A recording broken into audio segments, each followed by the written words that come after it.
All right, we are going to cover neighborhoods and communities. This is a subject that I am passionate about, so forgive me if it goes a little long.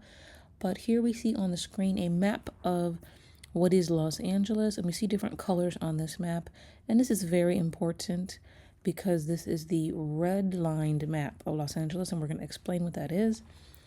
As we've heard the saying, the African proverb is saying, it takes a village to raise a child. Well, then one must consider what kind of village you live in.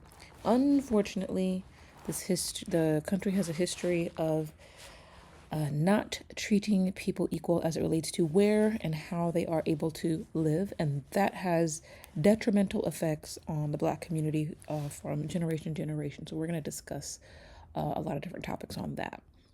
The reading mentions that we want to consider what is a community first. So when we think of the Black community, you think of physical spaces and locations like a neighborhood, a city, a borough, a parish, depending on what part of the country you live in.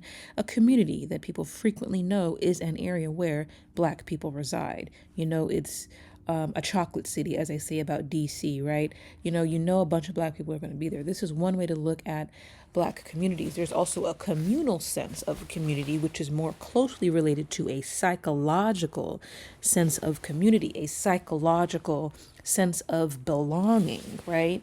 And as you might be aware, when you do feel like you psychologically belong somewhere, your body physically tends to respond differently. You feel more comfortable, more at ease when you're around people who you know are accepting of you. It also works the opposite if you're around people who you have to code switch for, or who are a threat to you of some kind. It might be your own folks or someone else. Your body responds as well on a physiological level. And so a sense of community is going to be a positive space where you feel the strengths of your community. Sometimes the strength resides in the sense of support for each other as a collective, but in some areas, there are hindrances to those types of support structures and the success of the community.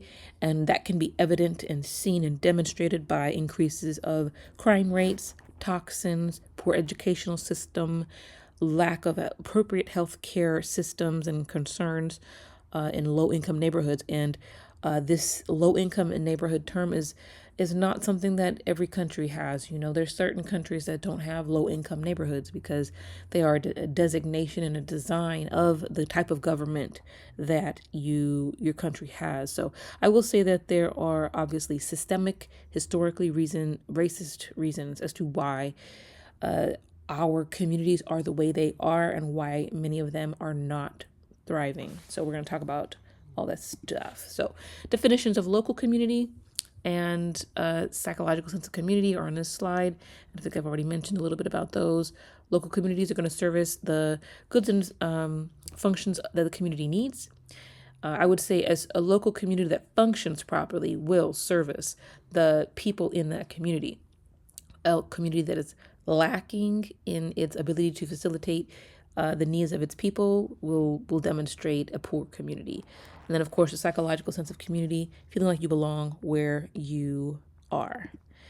And sometimes even a psychological community doesn't have to be a physical space. I'll say that as well. Here, I think it's important to study neighborhoods and communities because this helps us understand the people within these spaces and places and how to occupy space, because taking up space could be seen as resistance as well, resistance to being pushed out of spaces. It also helps us to connect the circumstances that brought about these cities and with the state of those living in these cities, why it is what it is. We can understand the physical, psychological, and financial needs of cities and how to help make cities and communities better and stronger, because we can always analyze a city based on its strengths, weaknesses, opportunities, and threats, and determine how these disadvantages happen, how to make them better, and what we can do to impact the people living in places so that their physical, emotional, and I would even say spiritual, health increases. So let's talk about how we got here. So we have the Great Migration. I know we've mentioned in the book, but and in this course maybe a few times previously, but between approximately 1916 to 1970, roughly 6 million Black people left the South in large numbers.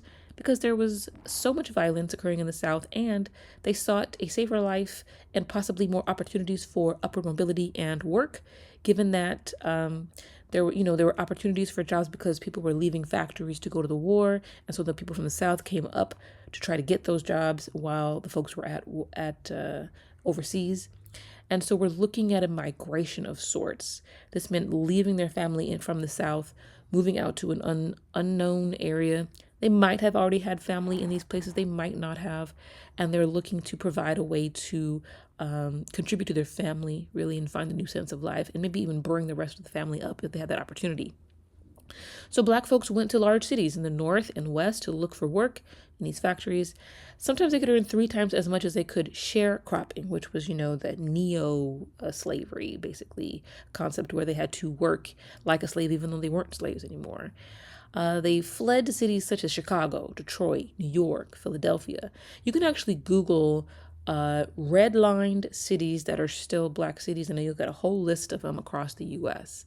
However, many times the factory jobs were given to other, like, let's say if there was a hierarchy of people who were right above Blacks, it would be I think it was Irish, and above that it was just other minorities.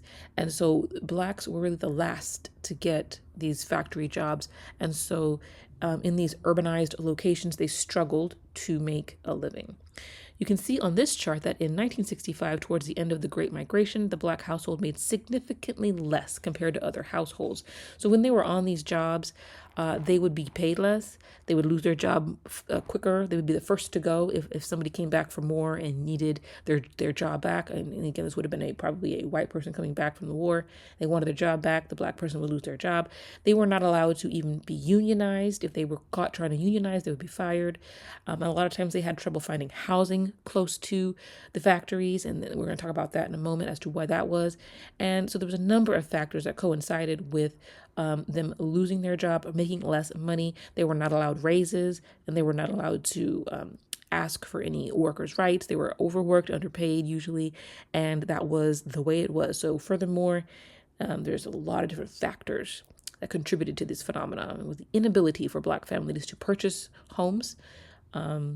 They were not allowed to participate in the GI Bill. Even if they themselves went to war to come back, the GI Bill allowed participants who fought in the war to purchase a house using a government loan. They were not allowed to do that. And so that's institutional racism that you see of the banks, of the government practices, of the housing market, and to not allow Blacks to purchase homes in red-lined areas. So that what that meant is the city planners would get a map out, just like the one in our lecture, at the beginning of our lecture, and they would mark which areas of the city they would allow Blacks to live in and they were not allowed to live in, and that is to rent and to purchase, right? And so the problem with that is that even cities that were not segregated prior became segregated because of the increase in influx of Blacks coming to the cities to find work. White people got scared and they said, we don't want to live next to these folks, so we need to create a systemic way to keep them out of our neighborhood, so to speak. So then that's exactly what they did. Even if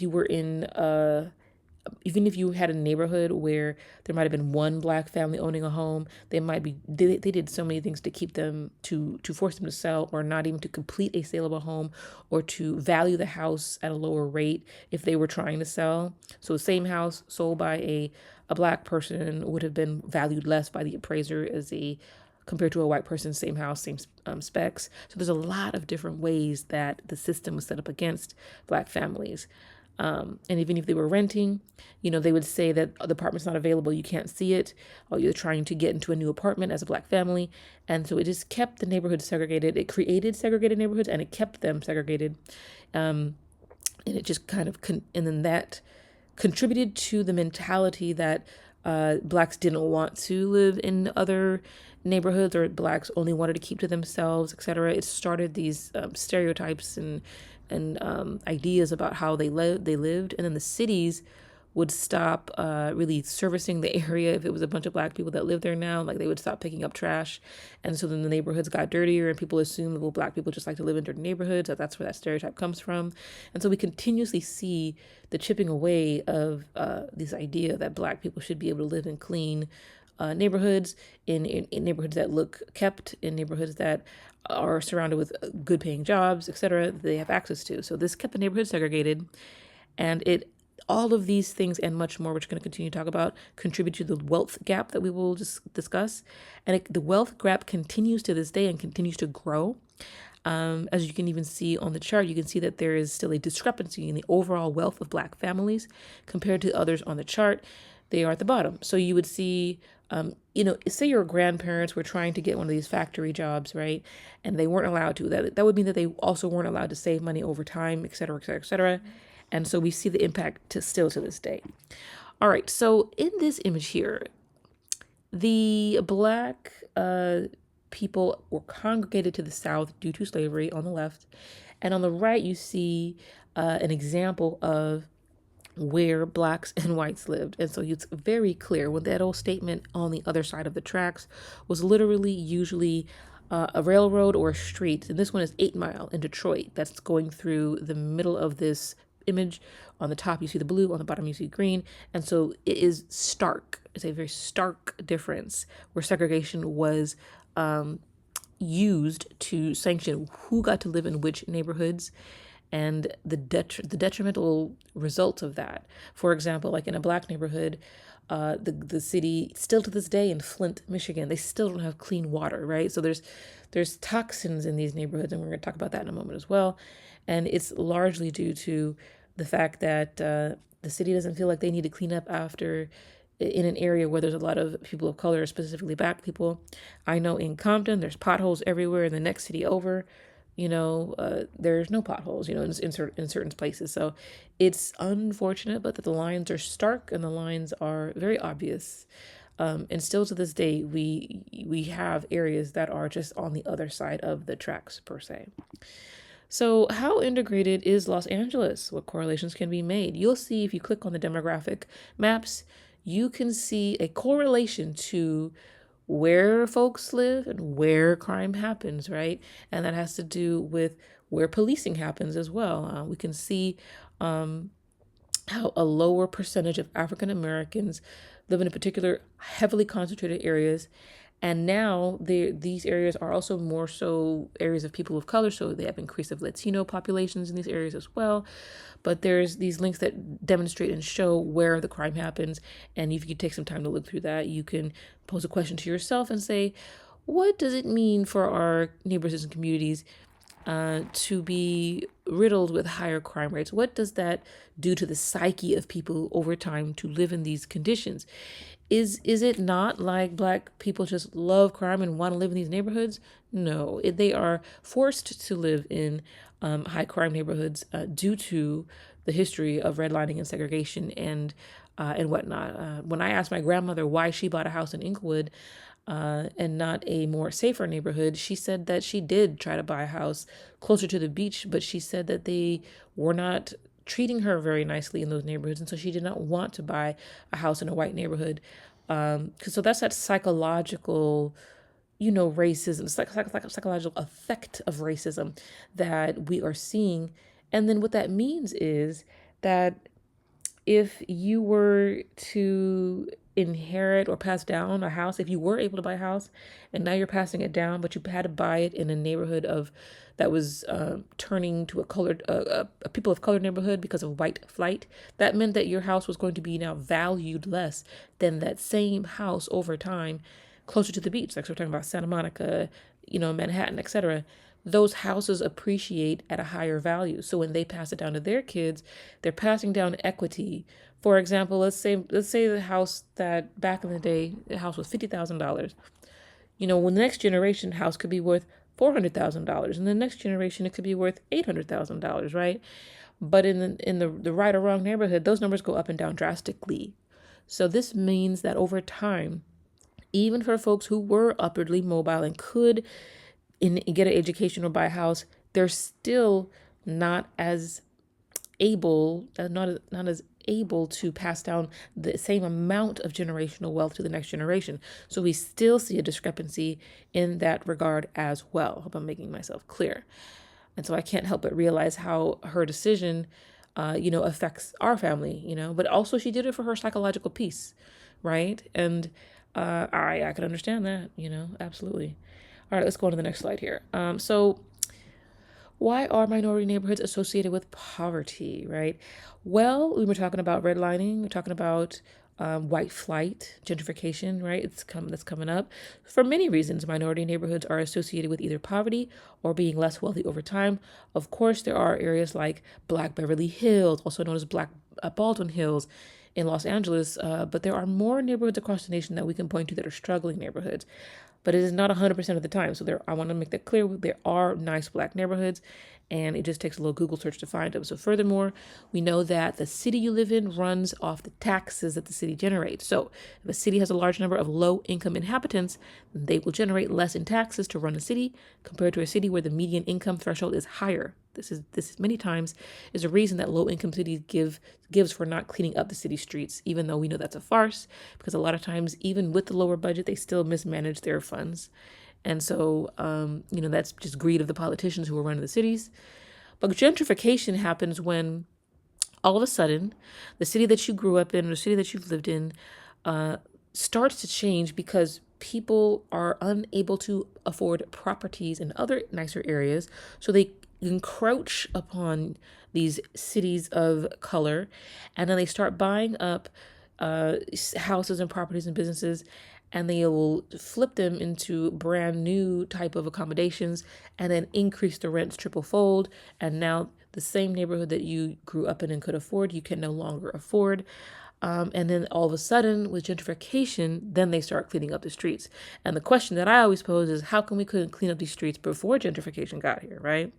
Some people like gentrification because obviously it provides improvements, and most people don't like gentrification if you live in the neighborhood because it makes it unaffordable. So, question, African Americans are overrepresented in what type of communities, according to the book? They are represented in low-income communities, unfortunately.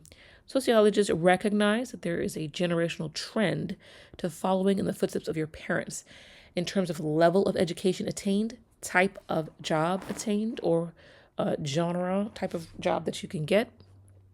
And if they have children at a young age, if they use drugs or commit crime, if there are any violence in the home, substance abuse, these things tend to repeat themselves and become normalized or even glorified. And really I consider them trauma responses from a psychological perspective. It's a cycle. The trauma and violence cycle is absolutely a cycle. So if you grow up in an area where these things are normalized, your body does respond to them, and you kind of traumatically reach for a coping mechanism or a coping skill. And a lot of times that would be drugs or alcohol, which then perpetuates the cycle of trauma and violence, etc. And so if you're not able to move out of said neighborhood, then you live there, you have kids there, and then eventually one generation upon the next, this behavior starts to look like culture. So when people say, oh, the Black culture, it's really heavily based on violence and crime and da-da-da-da. If you go back a couple generations, it was not based on that. And so you have to ask yourself, how did it get that way? And that will lead you to the answer there. So unfortunately, traumatized behavior over generations, if not fixed, will start to look like culture. And people will just assume, oh, you just love to live in a neighborhood that's not that great and full of crime. And that's just not true. So on the flip side, if your household was, you had a parent that, at least one parent that went to college, maybe established a career or chose to be married, so you had two-parent income in the house, then it's more likely that the child will follow in the parent's footsteps. It's harder for a child to grow up and strive for a life that they may have never seen or doesn't know exists. A lot of times people in low-income neighborhoods stay in low-income neighborhoods their whole life. They do not actually go out and travel and see what the rest of the world is like. And so it's just harder for them to provide something for their child that they've never experienced, which is another opportunity. Like, what else the life could offer, like college and etc. Maybe they don't have any knowledge of that, and so that's just not passed down as something to strive for. So that's why it's important for these neighborhoods or really for anybody to have mentors and mentees and to get out of their own neighborhood.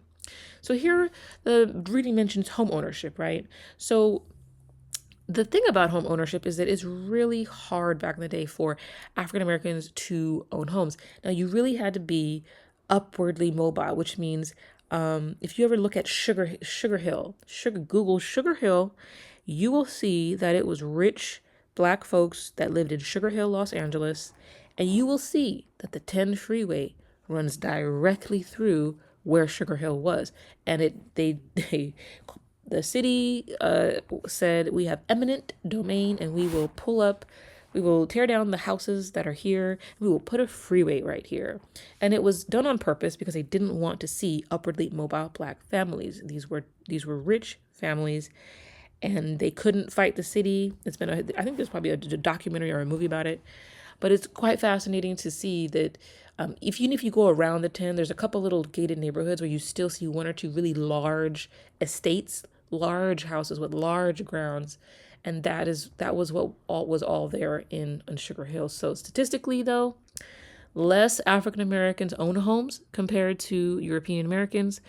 Also, when struggles hit the Black community, more Black families are impacted by foreclosure, which means they lose their house to the bank because they don't have enough money saved up to survive, or they also don't have enough equity in their home because the banks don't value their homes as much as they would if they were in a white neighborhood. So same house, maybe it's a 2-bedroom, 1-bath, 3-bedroom, 2-bath. It could be in closer to the beach, or it could be in a, South Central, and valued completely differently. So someone who has a house closer to the beach will be able to go to the bank and say, hey, bank, I have this lovely house. I need $50,000 to fix it up, get out of debt, and put a little money down on a new car or something like that. Same house in the Black neighborhood. That person goes to the bank. They say, oh, your house, you bought the house for X, Y, and Z amount. Even though it's been 10 years, you only have basically the same amount of equity in the house as when you purchased it. And that's a crime, right? Like, houses are supposed to appreciate every year.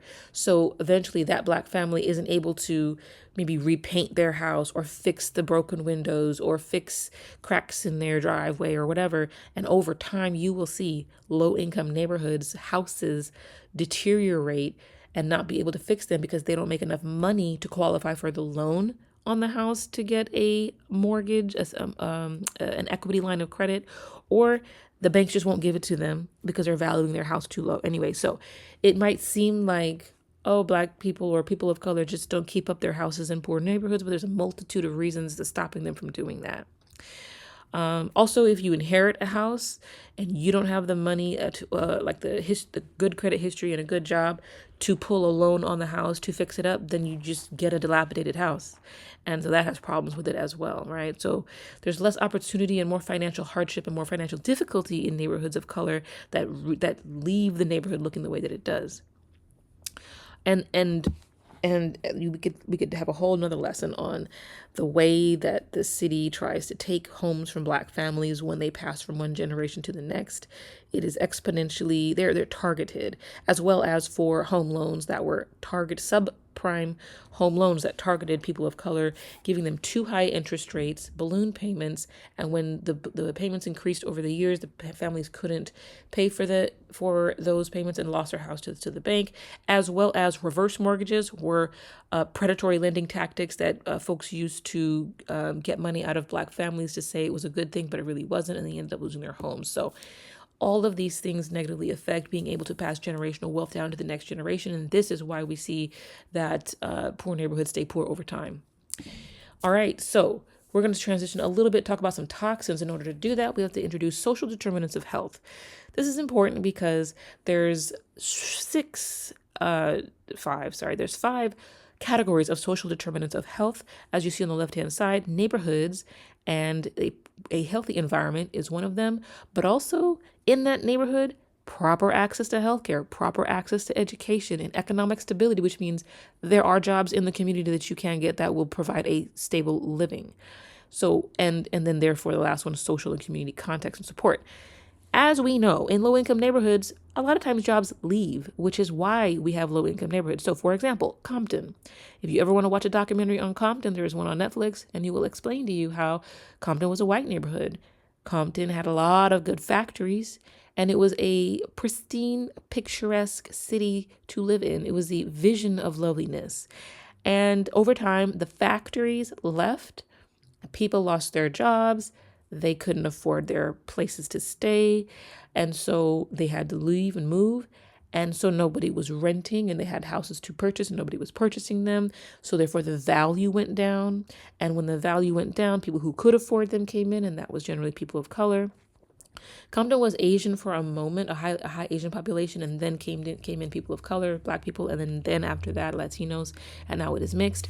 But as we know, cities aren't developed starting out to be low income poor cities. They happen for a multitude of reasons, and one of them is the jobs leave. And so we do see that social determinants of health includes neighborhoods that are safe, right? And so if you don't have a safe neighborhood, you have a multitude of other problems. One of them is going to be health conditions. And so we will see how that affects the quality of life in these neighborhoods. So one of these things on this website here is the environmental health hazards. We will see that there's a correlation between where you live and the toxins in your neighborhood, right? This map shows the environmental score for Greater Los Angeles area. The scores are calculated by combining the scores for 19 individual indicators that make up the Cal Enviro screen that was provided to you at the link prior. These indicators relate to pollution exposures, environmental conditions, and population characteristics. It's evident that given all these factors, the areas with heavy toxins are the areas where people of lower socioeconomic status seem to live. So the red, you'll see South Central. The red, you'll see East Los Angeles. And then over in the valley and out in El Monte out there, you know these are areas where people of color live, right? Closer to the beach, you see more green, which is areas where they have the least toxins. And you know those areas are less diverse.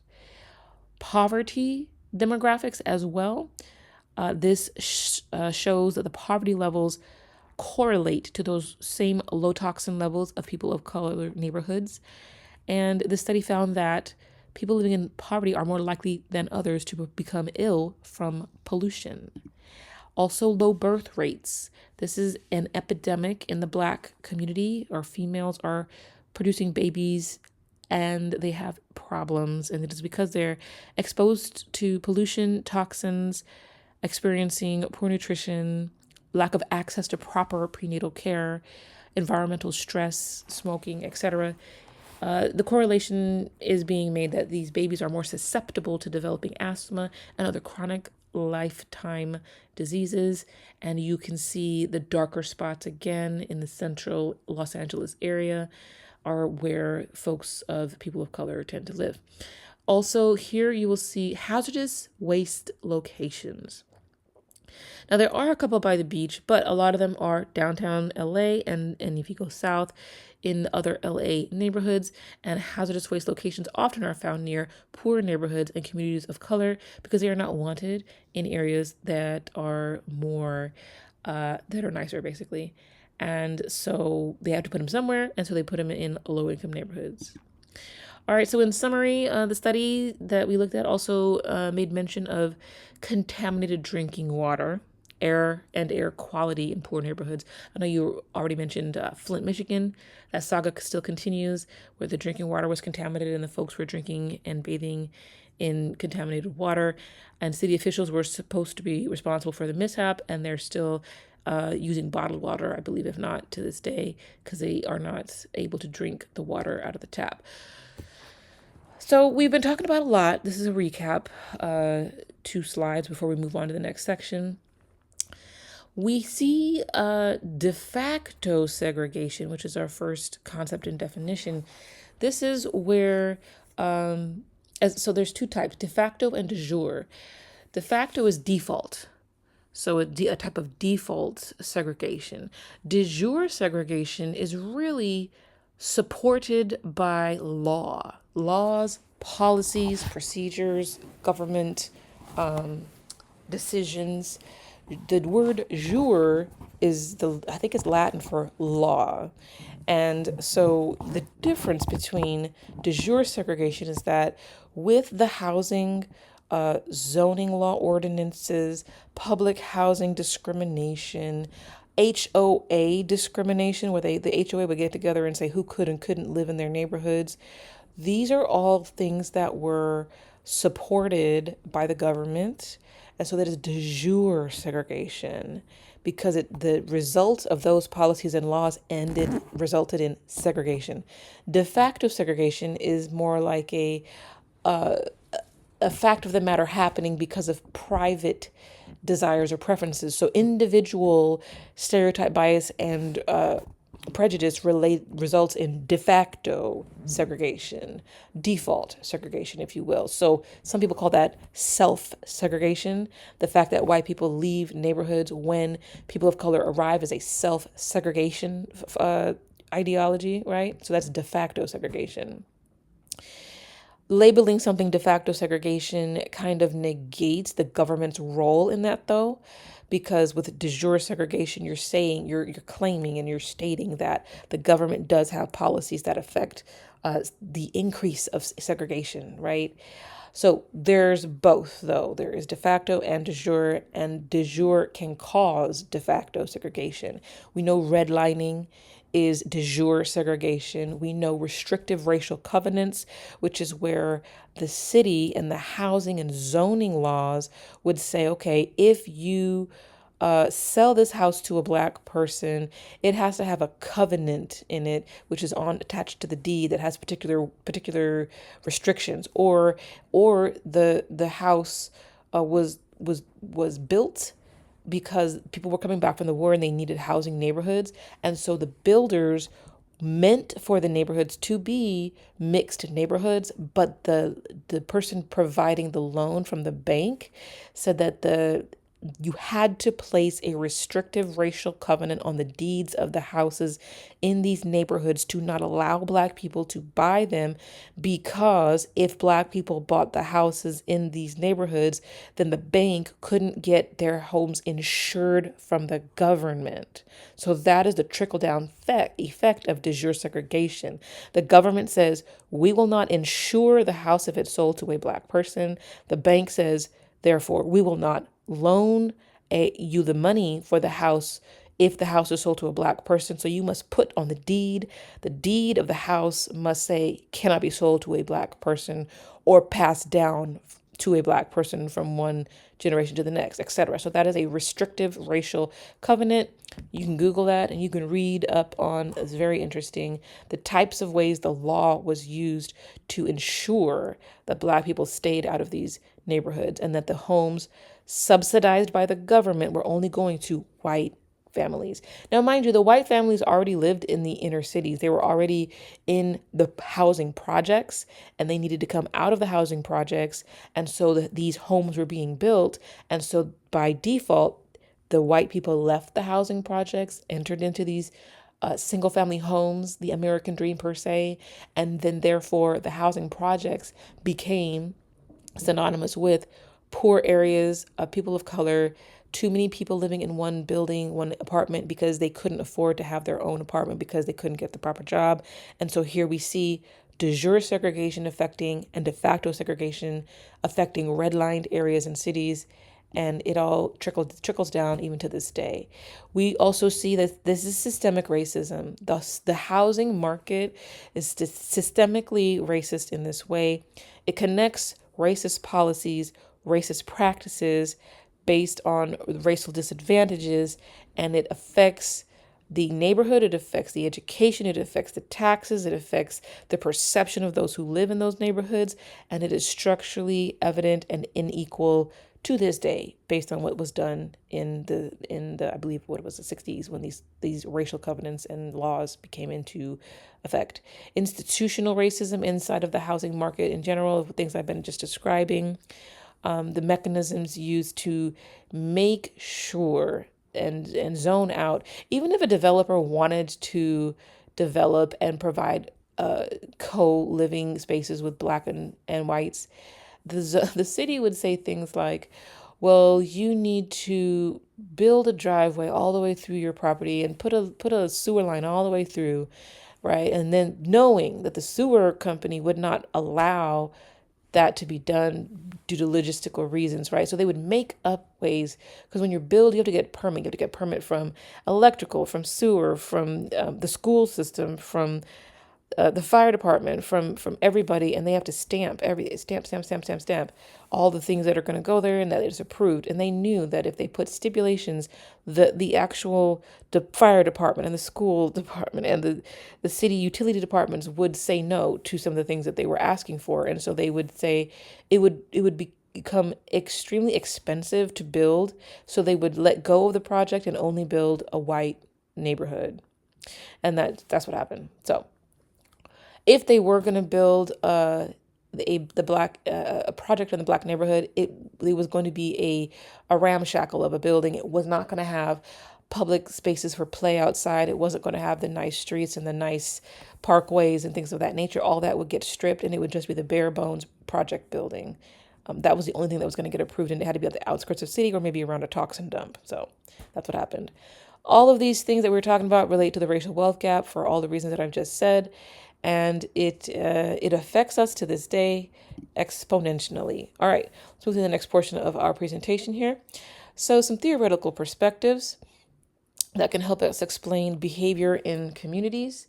Let's take a look here. So systemic and ecological theories that the book and the reading mentions are going to include focusing on what makes a community, making sure that it meets the needs of the participants in the community, that in a successful community, you get your needs and your wants met in a positive way. There's places to safely live, go to school, be educated, be prepared, where to play outside. There's community events that support the community, places to gather in public for shared events, shared resources, places for community to gather. And I stress that because if you're gathering in a low-income neighborhood, they say you're loitering, right? Which just means you're standing there.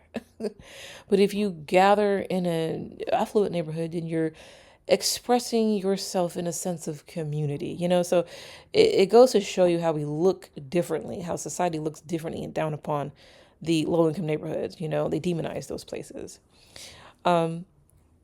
So yeah, they're going to have places to meet outside in public areas built for congregations, etc. There's going to be placements of businesses and whatnot, businesses that are successful and helpful for the community and communicate the community's values, maybe some more churches, etc., stuff like that. However, in the low-income community, you'll see liquor stores, right, on every corner, and you'll see check into cash places on every corner. And those are predatory practices, right? In the nice neighborhood, you're going to see nicer stores. You're going to see spirits, right? Instead of liquor stores. And some nice neighborhoods limit the amount of liquor stores you can have, right?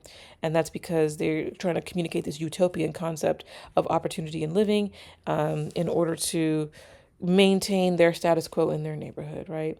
So anything that looks out of sorts or different, they're going to say, wait a minute, that doesn't fit our standard. We have a nice neighborhood here.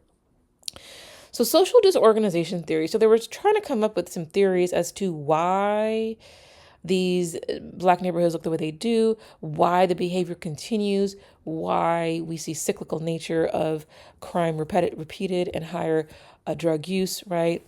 And so social disorganization theory is one of the theories. There's also a documentary called What Happened to Chicago, where the youth in the documentary state, where are the jobs? What are we supposed to do? I have to feed my family, right? And what they're really communicating and alluding to is the fact that there is a statistical link between a lack of job opportunities in a city, the lack of grocery stores that have healthy food, and that's called a food desert, lack of access to proper health care, poorly funded educational systems that don't prepare students for higher education or for work, which results in an increase in drug use and criminal activity. So this is because, as the documentary stated, people have to survive and they will survive. That is true of human behavior. What people do, what they have to do to survive. And this is not to say that people shouldn't take responsibility for their actions. That's not what I'm saying, but it has been shown that if people have legitimate opportunities, they will resort if they don't have legitimate opportunities, they will resort to any means possible to survive. So let's face it, that shows up in low income communities as crime and um, uh, drug use. Drug use simply because it was an opportunity to sell something to make some money. And there's a history of how drugs got into the low income community. It came about right after the civil rights movement, and the government tried to say, how can we destroy black communities? We can destroy them by introducing substances of abuse and detriment to those communities, and we can attack the black family, and we can attack the cities themselves, right? And so they did all three of those things, and we see a detriment to our cities to this day because of that. So when people are selling these illegal substances to put food on the table, violence ensues because you want control over who sells which of the drugs. And so this becomes a norm in the neighborhood. The drugs, the violence, it goes hand in hand. It's a vicious cycle.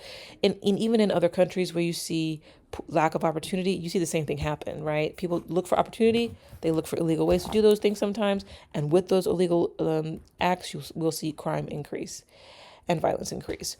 So we have some correlations. Some collective efficacy is when people living in their neighborhood feel that they have a say. They feel they have agency, really. They have a say in what goes on in their neighborhood. They feel like they can take part in the governance of their neighborhood. They feel like their behavior has a lasting effect. Cities with low collective efficacy are cities in which the residents feel forgotten, such as Flint, Michigan. There is a documentary on Netflix about Flint. I love a good documentary that explains what's going on. I would also like to point out that there are businesses that thrive off of capitalism, like I've already mentioned, businesses that attack lower income folks, like payday loan companies and whatnot. They charge astronomical interest rates for small loans, and they know that you are always going to get in the cycle of needing a loan. Also, pawn shops, right? They go out of their way to, overpay and under give and overcharge for their products and services, right? And I just like to mention there is no war on poverty, right? There's a war on crime, but there's no war on poverty. I find it interesting. Another theory is the broken window theory. Do you believe it's true? This basically states that if a physical space is taken care of and it is clean and orderly, that psychologically, those that occupy that space will keep it that way and respect it. But if a space is trashed, broken, or in disarray, that anybody who enters that space will also see that and will psychologically disrespect the space as well because it is not clean to begin with. So this is noted as one of the reasons why graffiti exists in poor neighborhoods and why trash is seen more in the streets in low-income neighborhoods, whereas in nicer neighborhoods, the city magically seems to clean up after itself. So I believe part of this, I believe psychologically you do see a space and respect the space the way you've seen it, but also I know that cities became run down when white folks left and when buildings started to fall apart when white folks left, and cities didn't pick up trash as much when white folks left as well. So I think there's duality there. I think it's not just one or the other. Here, we're talking about effects of neighborhoods, institutional resources. So we look at this and we see the components listed on the slide, and we see that these are supportive facets of our daily lives, and we need these things in our neighborhoods. So if these systems fail, then the person living in the community is being failed, and it will be detrimentally affected by them. So if you don't have childcare, if you don't have positive recreational spaces, if you go to the park, you're afraid of getting shot by the police at the park, that is not a positive recreational space or activity, right? Same thing if you have an emergency. Can you get to a medical facility in time, right? A lot of people, I think it was Chicago. They said people don't die of their actual emergency wounds. They die because they cannot reach the emergency facility in time because it's so far away. And even if they did reach the emergency facility, they die in the emergency room because there's nobody there to see them because they're too backed up and understaffed and underpaid. So it's really sad, that documentary. Also, someone could have grown up in these detrimental conditions, have nowhere else to go, and so now they are trying to thrive in this neighborhood, and really it's falling apart. And they might even have a nostalgic connection to their area and their city. They're willing to defend their city, but what they see is that it really stuck, right? And even if you try to make things better, there's so much systemic problems. It's really hard to make things better. So we inherit these problems if we stay in the city. And then some people get blamed for leaving if they make it out, make it out. They get blamed for leaving and not going back and making the city better. So it's a struggle on all levels, right? Here we see strong relationships in the neighborhoods and communities. Could be a relational support in the areas listed, right? Parental, mental health, support networks, structures that are going to help support basically positive relationships in the community. These are facets of effective neighborhoods, right? And so if we can get these things in our neighborhoods, they would definitely improve. There's also saying that it takes a village to raise a child, and in a healthy community, that is absolutely true. There's a sense that you look out for one another, in a sense that you help raise each other, in a sense that you are a collective, right?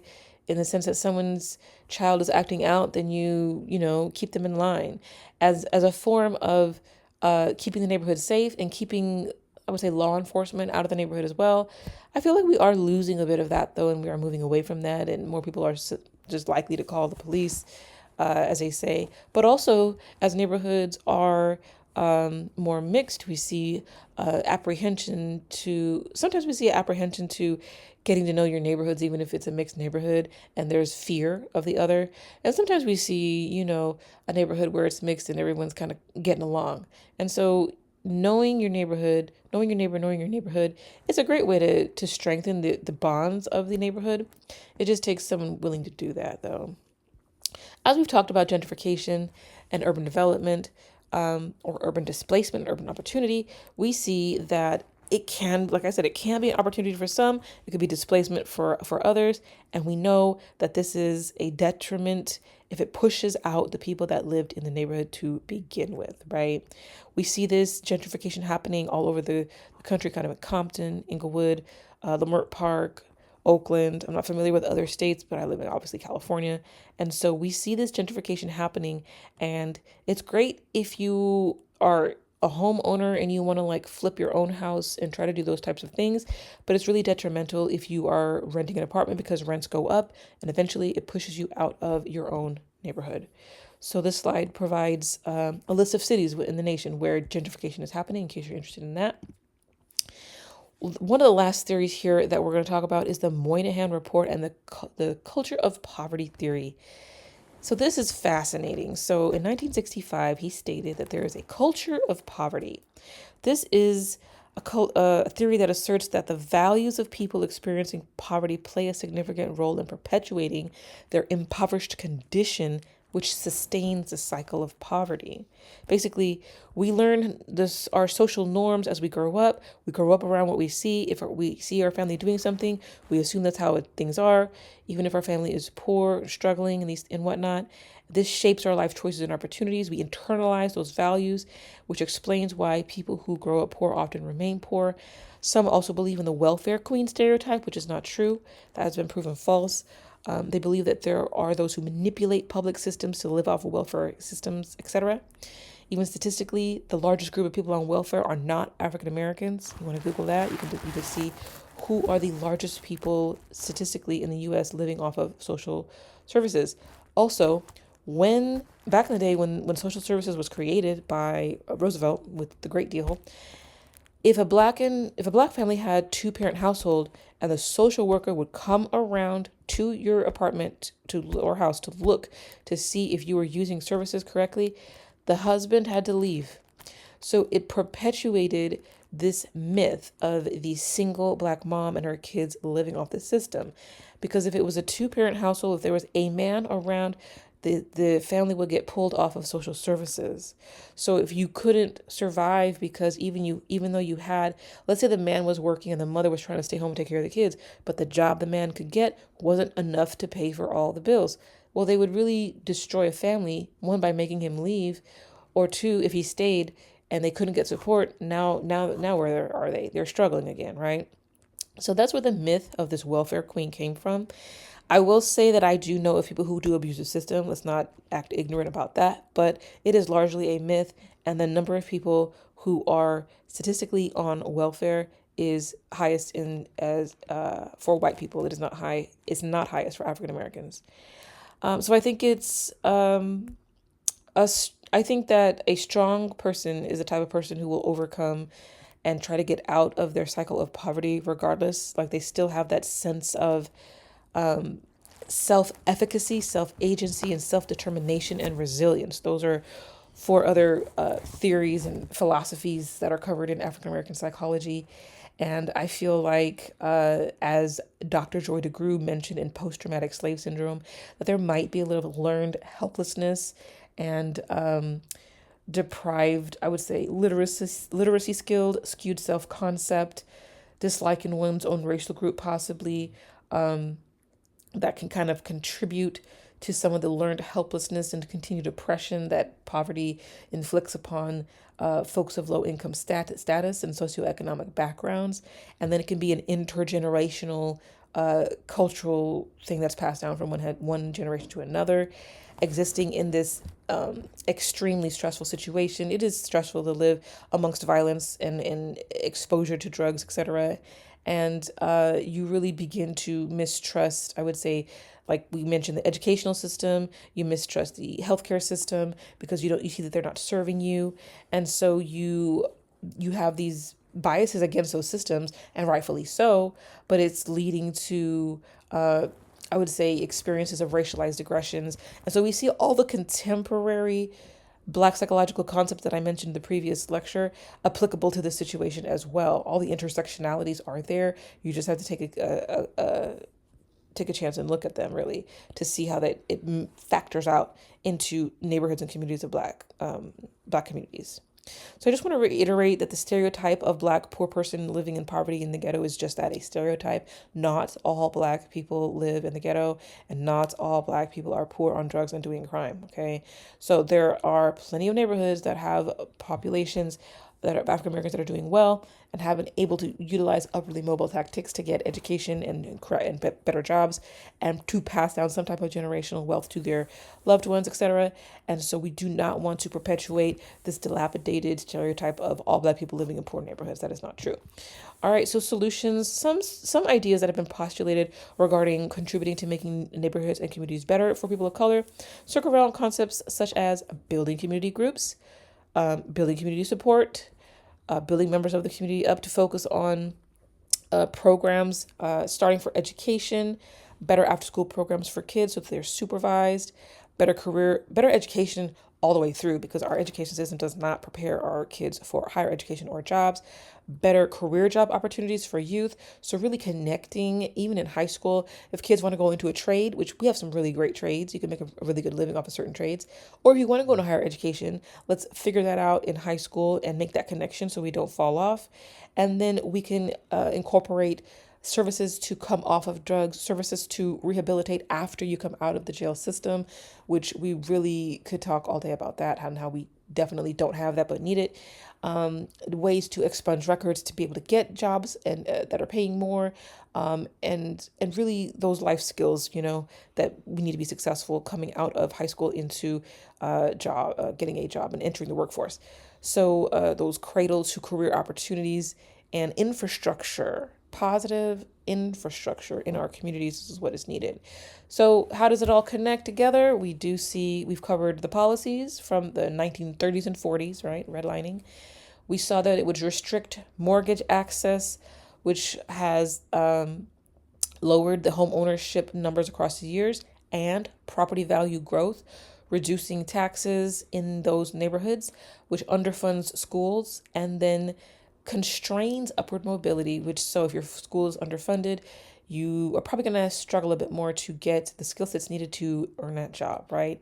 And so simultaneously, we see these segregated, de facto, de jure, redlined areas as also experiencing industrial zoning, infrastructure neglect, pollution exposure, vulnerability to a number of things that lead them to have chronic health disparities. And we are going to connect chronic health disparities later on in the class back to mental health. And we'll see this is all cyclical, systemic racism. All right. I know that was long, but it was all needed. So I'm sorry it was so long, but I hope you got something out of this lecture.